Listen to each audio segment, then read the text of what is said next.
Assalamu alaikum dear students, students of class 8th, subject history, chapter number 10, India after independence.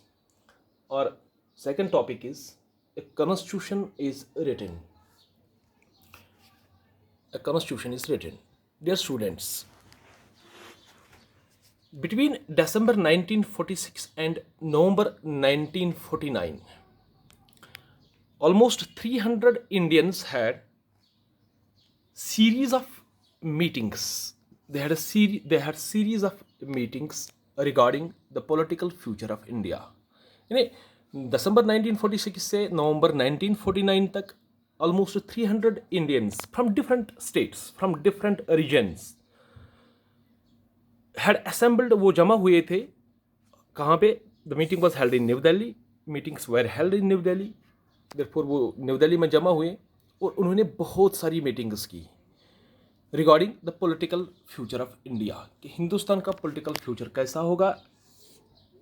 Since India was going to be a united nation, therefore there was requirement of a political future of India. जैसे कि हमने पिछले topic में देखा, एक democratic and a secular political setup was required. तो इसके लिए बहुत सारी मीटिंग्स हुई. These meetings resulted in framing of the Constitution of India.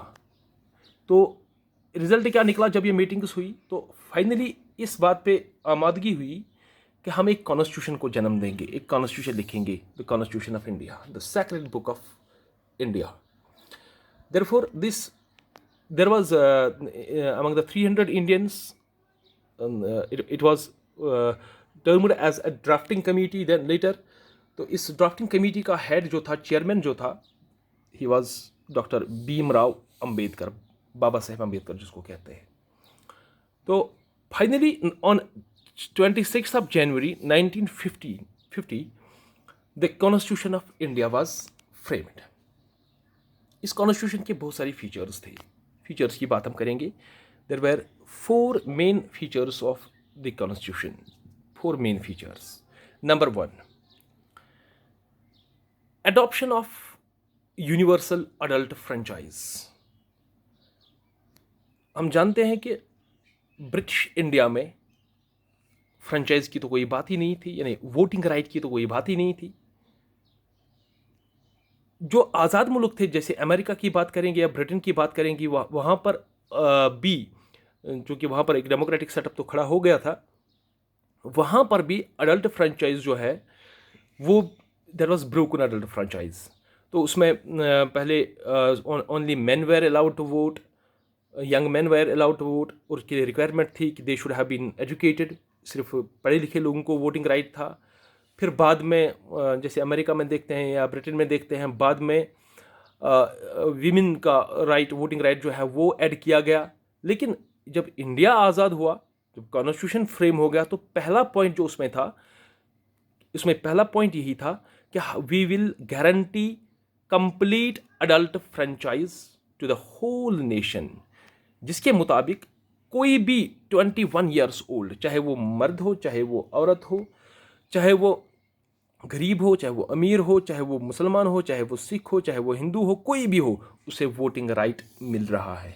So this was the first feature of Indian constitution, that is adoption of universal adult franchise, कि कोई भी शख्स, 21 साल का कोई भी शख्स वोट दे सकता है. The second one is equality before law. This is most important feature of the Indian constitution. Equality before law, यानी कानून के सामने हर एक बराबर है, हर कोई बराबर है. किसी भी तबके का, किसी भी जात का, किसी भी नस्ल का, किसी भी रंग का, किसी भी मजहब का, कानून सबके लिए बराबर है. This is the second feature. Third feature is special privileges. Special privileges for the poorest and disadvantaged section of societies.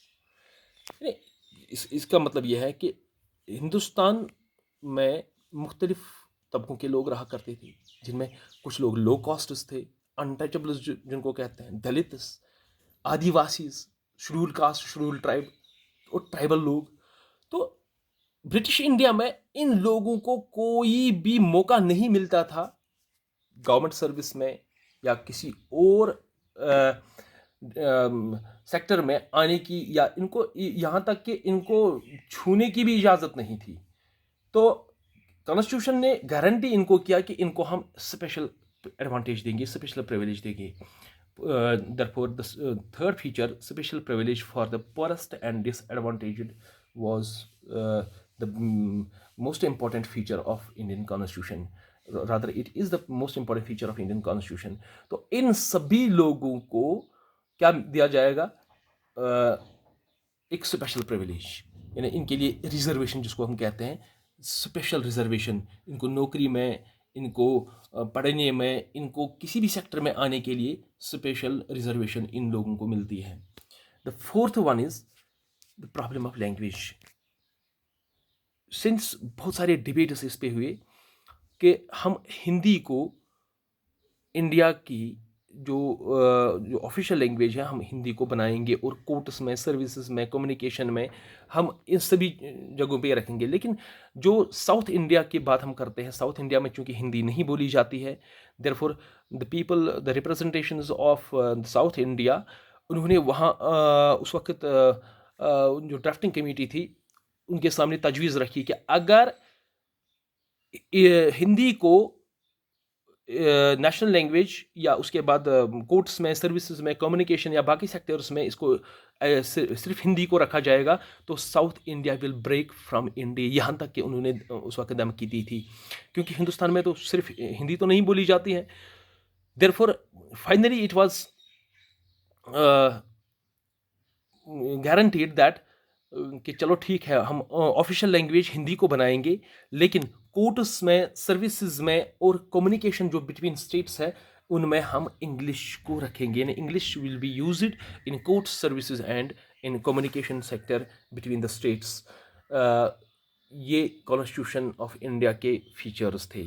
Thank you very much.